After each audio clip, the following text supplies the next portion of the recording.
林振昇議員。好啊，多謝主席。咁啊，重建呢個薄扶林公共圖書館，咁呢個圖書館都有一定嘅歷史啦。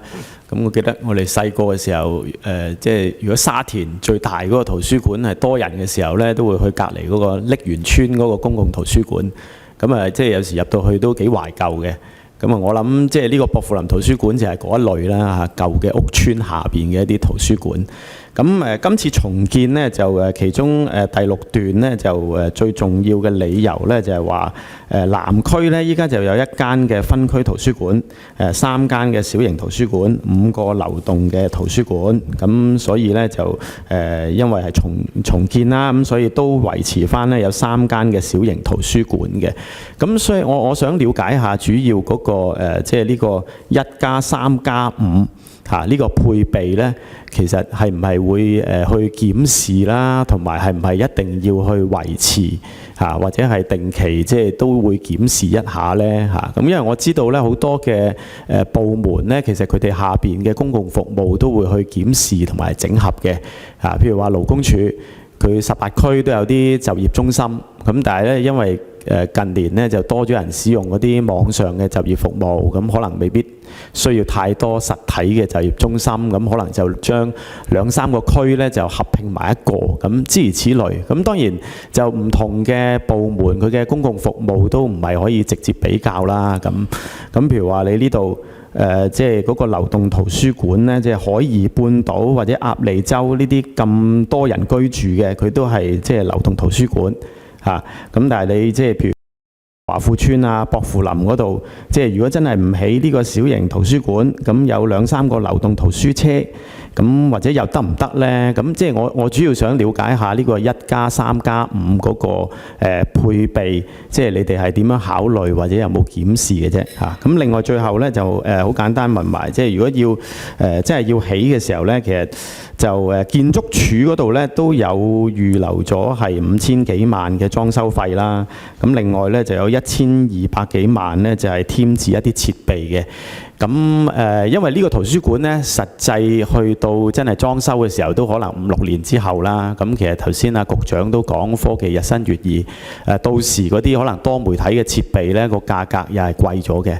咁即係到時呢，如果會唔會超支呢？但係如果你將貨就價呢，咁又可能即係嗰個服務又會唔會有啲影響？咁呢度係即係5-6年之後嗰個情況，你哋係點樣拿捏呢？多謝主席。好啊，劉副局。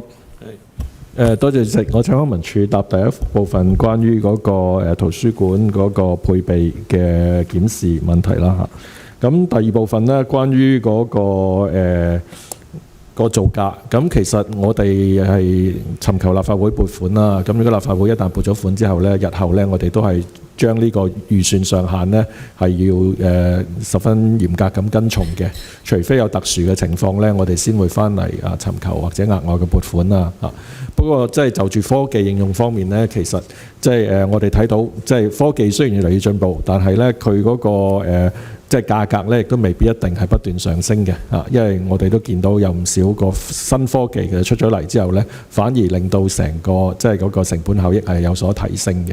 咁譬如啲晶片雖然個運算速度越嚟越快啦，但係佢嘅成本都係越嚟越平咁所以即係我哋拭目以待啦總之我哋到時咧個目標咧就係用我哋嘅預算之內嘅資金咧，係提供最適切同埋最好嘅服務俾市民。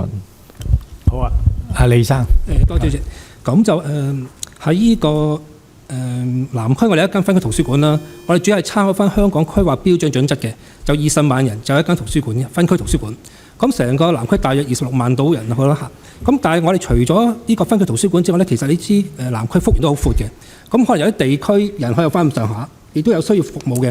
但係都可能話，如果佢冇圖書館設施，佢特登去到呢個香港仔圖書館咧比較遠嘅，所以我哋就會有一啲區咧就會有啲人口眾多，但係有啲需要服務嘅地區咧，就會加設一啲小型圖書館。咁薄扶林咧就當時係都呢個原因加出嚟嘅小型圖書館。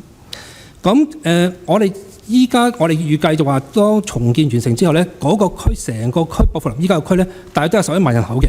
咁我哋覺得需要維持翻一間小型圖書館喺度提供服務，因為如果我哋冇呢個圖書館咧，啲居民要去到最近嘅香港仔圖書館咧，要搭車大約30分鐘到。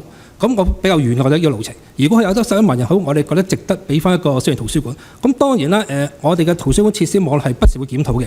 咁視乎嘅環境變化、人口變化咧，去做啲調整嘅。尤其是流動圖書站咧，其實我哋都不同區議會研究有邊啲地方係需要代替咗依家有啲站嘅，或者加站嘅嚇。咁呢個整體上我哋係不停會監察住嗰個使用量，有需要嗰陣時係可以做調整嚇。